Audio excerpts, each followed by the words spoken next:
I'm going to sell a man the same dream that he wanted me to buy. And what I mean by that is, like, I feel like men try to sell you on something and they think that you're supposed to buy into it. But me, I'm going to play into it, but I'm going to make you buy the same dream that you wanted me to. How do you sell that dream? How do you match that energy? That's easy. Like, I'm going to be on whatever vibe he's on. Like, I'm going to make you feel comfortable with me. If you're talking about marriage, life, and kids, I'm right there. I really do. Like, that sounds so good. Like, that's wonderful. And I mean, you know, when you touch, you transfer energy. So I'm going to always keep my energy high so that when I transfer my energy, you feel where I'm coming from. Let's get real now. Real. Okay. Let's say a guy is selling you a dream. Because now you got to realize you're both players. Yeah. You playing, he playing. Sometimes players end up with nobody because they keep playing the game, which realistically is a con to the game, because if you playing and I'm playing and then nobody... We don't know what's real. We don't know what's real. So now, how do you decipher the two? I think for me, it mostly goes on the vibe. Like, for me, I've been in a situation where we played, like, when it first started out, it was just, okay, we know that we're both having fun. We're both just wham, bam, thank you, ma'am. And then, like, over the course of time, I'm like, what are we doing? Because at this point, we're spending a lot of time. And I may not ask that directly, but I show it with my actions. Like, am I spending the night frequently? Am I, like moving in? You know, guys will make you feel comfortable. And if I feel comfortable, then I'm going to, like, try to see where I can get with it. And if I don't feel anything, I'm not going to press it anymore. I'm just going to move on. But you don't think that like doesn't warrant a conversation? Yeah, because I had a guy, like, he told me, like, he was just like, I thought that we were in a relationship already. And I was like, I didn't. And I asked you, like, I asked him what we were doing, and he said, you know, he wanted to know what I brought to the table. I originally got offended by the question because I feel like if you don't see what I bring to the table, then, you know, you will never see it. But, you know, as women, we might not financially bring the same, but I bring the napkins, I bring the plates, I bring the food. Because you may bring the table, but I bring the things to make the table. And making the table is just as important. I can't let you run with that. I really want to be on the side. But I had to really fire somebody up that said that. Yo, because that's not good enough. Why is it not good enough? You know what would be a better answer? What? If I'm going to help you build another table. I don't believe in that. Like, if we're a team, we're building one unit. We're building a table. I don't have to go make you build another table. You're a partner. All right, I'm not gonna get too far into that. But what I want to say is, all right. So he asked you what you bring to the table, and you got offended by it originally. What was your answer? I really didn't have an answer because it was just on some chilling at the crib, and he was just talking. I was letting him talk candidly without interrupting. And so I didn't really want to interrupt where he was going, but he was just like, out of all the girls I talked to, and once he said that, I kind of like tuned out. I was like, out of all the girls he talked to, so he talked to right. And so I didn't even want to offer what I brought to the table. So after that, I kind of moved on, and I was just like, okay, it is what it is. And then I moved on to a new guy, and we started dating publicly.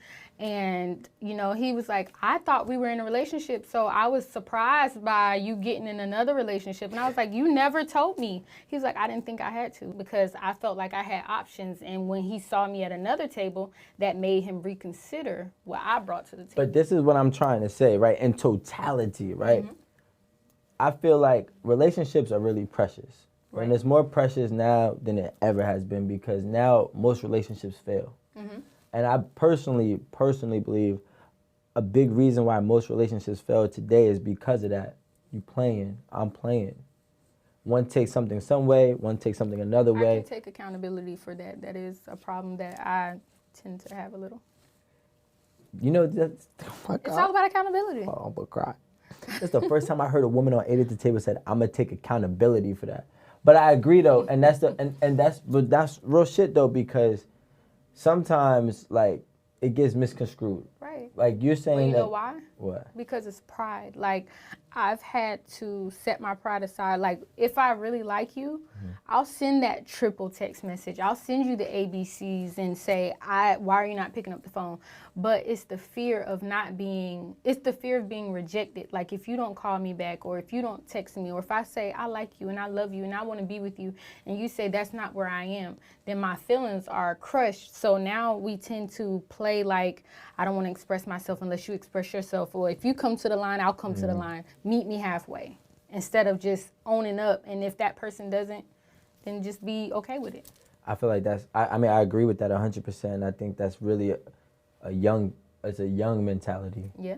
I feel like as adults, once you start to grow up, especially us, But who's raising who these days? It's the young raising the young. It's not a grandmother raising you and giving you the game, or a mother or a father. I think it's actually the lost ones raising the young. Because I've learned how to be straightforward with my intentions with a woman from... And that gets you further, outside of my mom, right? Outside of my mom, she put me on game. But when I really, really, really first implemented it, it came from an older woman who had many failed relationships, who told me, tell me what it is. Right, up front. Yeah. And so I'll know how to move. And, and I did that, and, going on and on with all the relationships that I had, whether it been serious or not, whether it been one of many, whatever the case may be, I've always kept it that way. And I feel like there's always a dream that's being sold that's preventing that. Right.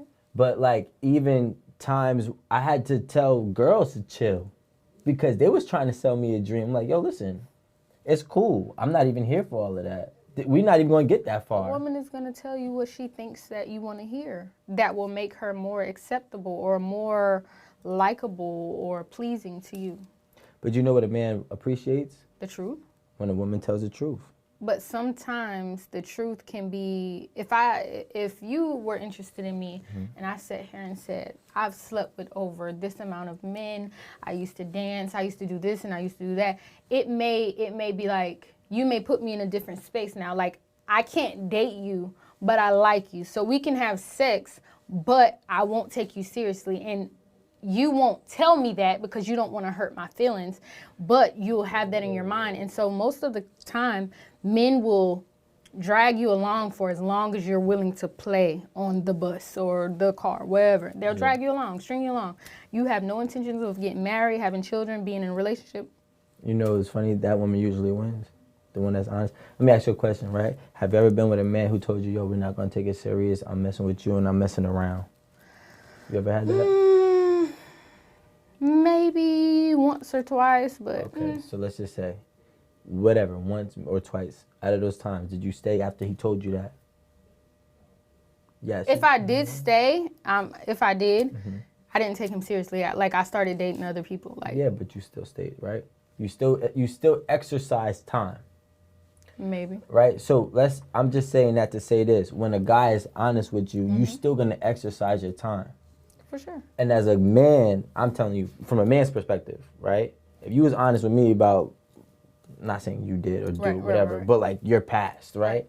We will still, honestly, we will feel safer with you. Right, and that is why a lot of women today, like I'm giving you, when I speak, I'm giving you the broad, like the general, but for me, most of the time I feel like when women say, oh, she's a hoe, or she's this, or she's that, and they want to know why the hoes are getting wifed up, or the girls with the past, or the girls who shake their booties on Instagram, or stuff like that, it's because they are who they are. At the end of the night, a man doesn't have to guess who she is. It's the girl that has to hide who she is, and he is finding out like all of this secret stuff about her.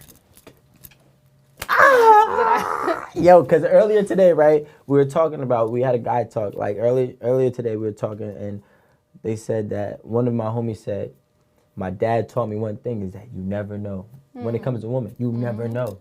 And that's such a broad statement, but it describes a lot. You know what I'm saying? It does. So when a girl but I'm not going to lie, those typically don't get white for long. I think that thing where they say women are better cheaters is really true, because we can go out and do everything and still come home, fix the food, kiss the kids, put them in the bed, and still have sex with you. That's you. Like, good night, That's baby. you. Relax. A lot of women can't cook. Nah, women can't. Okay, a lot of women can't cook now. She can't fix the food, and she's moving sloppy. And now we got group chats. Before back then, we didn't have group chats. Instagram. So, yeah, now because I was saying this earlier, not earlier, but on the prior episode that women say men talk more than women, right? Yeah, and I say that in a politically correct way, right? And it's not really. The only thing is that we actually be like, yo, bro, don't do that. We already know her. Do you consider that hating? Nah, I consider that real. Because guess what? If I was a hoe... Every woman is different for the man that she wants to be different for. Like, I may have been a hoe. I may have not taken any guy serious. But then I get with you and I'm like, I tell you wanna everything. Be my wife? It don't work that way. I'm different. Like, it does. It can. Like, it can work differently. Like, women are different. Just like a man is different for the woman. You might not spend nothing on me, but go to the next girl and you buy her everything. But it's different, though, because this is why it's different. And we can't speak when it comes to women versus men in that ideology, only, in my opinion, only because a man is typically the provider. Now, if the woman is providing, then she could do whatever she wants to do. But when it's a man, it's like, yo, if I'm going to provide for you, knowing that the person I'm providing for was out here with all of these other persons, I kind of look crazy providing for a person who has been spread thin. That's ego. That's ego talking. And when you release the ego and you talk with reassurance and confidence, then you won't have to feel like you have to talk to, because what you're really saying is, I don't want my friends looking at me providing for you and you used to be this, and that. Like, if you're confident in yourself, yes, this is a woman, but she's changed. And you may have had her, but you have not had her in the way that I've had her. I mean, I look at it as standards, not ego. And at the end of the day, we have to draw the line on what our standards are. Because at some point in time, you're not going to deal with certain things that somebody's bringing to the table, or I don't want to say bring to the table that, but certain things that somebody's past has, that has transpired in their past. As a man, and I'm telling you, for most men, we're not going to stick with that knowing, because as a man, you want the truth. Now, a woman doesn't feel like, and to go back to what we were talking about with women towing the line or lying or withholding information, and that's because of what you're just saying right now. Like, a woman can be your perfect candidate, but because of her past, you X her out without even giving her a chance because of her past. Now, if I lie to you about that past and show you me and you get to know me and then you find out about my past, maybe... No, that's even worse. You may look past it. Nah, hell no. I guarantee you most men will look past it. I mean, they will look past, but just because they look past it doesn't mean they're being real with you now. Once you set the standard that you're a liar, we're going to lie to you. That's how men work. And men lie too. We all lie. We all withhold information. I mean, yes. I'm not going to say nobody's flat out honest, but what I'm saying is when it comes to who you are, how you are, or what you were, it's your job and your duty to actually be transparent with who you want to take serious. Because the last thing you want is something in the past coming back up in the future that can harm you. That's how I lead. But at the same time, you have to be willing to accept that or say up front that, if you tell me something about your past that I can't take, then I'm not going to be in a relationship. And this is my opinion, right? Most times people can take what you did in the past. Most times people will take what you did in the past. It's all about when they find out and how they find out. Now, it's like women love when a man gives them that option, right? Men love when a woman is real and give him that option. The option of what? Like to know, like if you was really outside before, and I'm not saying he's not going to dub you right away. He's probably not going to wife you, right? But he's definitely going to exercise it. But there are men that can look past it, but the only way that that's going to happen is if you're open from the get-go. Well, I mean, I can speak from my experience. The guys that I date, like, I don't have a long history, but I've done, like, jobs that were not considered the good girl jobs, like dance. And as a dancer, that comes with a stigma. Yeah. And so when I danced, I like to keep it, upfront and honest with the guy. Now, with some guys, I don't tell them that I dance, especially if you didn't meet me in a strip club. I'm not going to tell you that up front. I'm going to wait for you to know who I am, because if I go to you and say I'm a dancer, you're going to say, oh, she's trying to get me, or she's all about this, or she's all about that, or she's having sex with customers, when that's not who I am. It's a job. And when I leave home, that job stays there. I mean, you consider yourself to be a high-value man. You are a high-value man. So how is it, how is it when you're a high value man for you to have a woman who can also go from another table and get another high value man after dealing with you? Like, what do you feel? Like, how does that work? I'll be honest with you. It doesn't matter because a high value man is always in a win-win position. Right, but you're saying a woman with the past is not going to be dateable, or is that your exact words? I don't want to mix it up. Nah, I'm saying like some pasts are not dateable, right? Because some high value men are just not gonna do that. Now, I'm not saying everyone, right? Because I can't speak for everybody. But sometimes what you do in the past will haunt your future. I believe in that. But if it haunts you, what if I go sit at another table, or another woman goes sitting at another table, and that man says, I accept you? Because women nowadays, that are high value women, we can go and sit at another table for a high value man. You never have to downgrade. You can still go up. So what happens is your habits or what you practice become a habit. You're just going to be bouncing from tables and tables and tables and tables. Right. And eventually what's going to happen is you're going to end up at no table. See, this is what we talked about before on the shelf life. You only have a certain amount of time before you can bounce on so many tables. As a woman. As a woman. So if you bounce on my table and then you bounce on his table and then you bounce on that table, realistically, you got to spend time at each table. But there are some women who do get wifed and they stay there. And I feel Wifed like or I don't want to kept? push both, wifed and kept, because I believe in both. If you wife a woman and you have the means to take care of her, she should be kept. She should be taken care of. You should spoil your woman. That's what I believe. I believe everybody And the should men be that I've spoiled. dated have also agreed with that we live in this world where they call it tricking. They say I don't want to trick on a girl. But the men who have money or have enjoy spending money on women, they don't see it as that. They see it as, if I look good, my woman speaks for me, and I'm going to make sure that when she steps out, that she is speaking for me. Like, you don't got to talk. Yeah. When you see me, you see my woman, she's fly. Yeah, but I feel like that's a traditional mindset of a man, in a sense where if a man is spending to make his woman look the part, that doesn't mean she fits the part. See, a lot of men nowadays, I feel like, value women that fits the part rather than looks the part.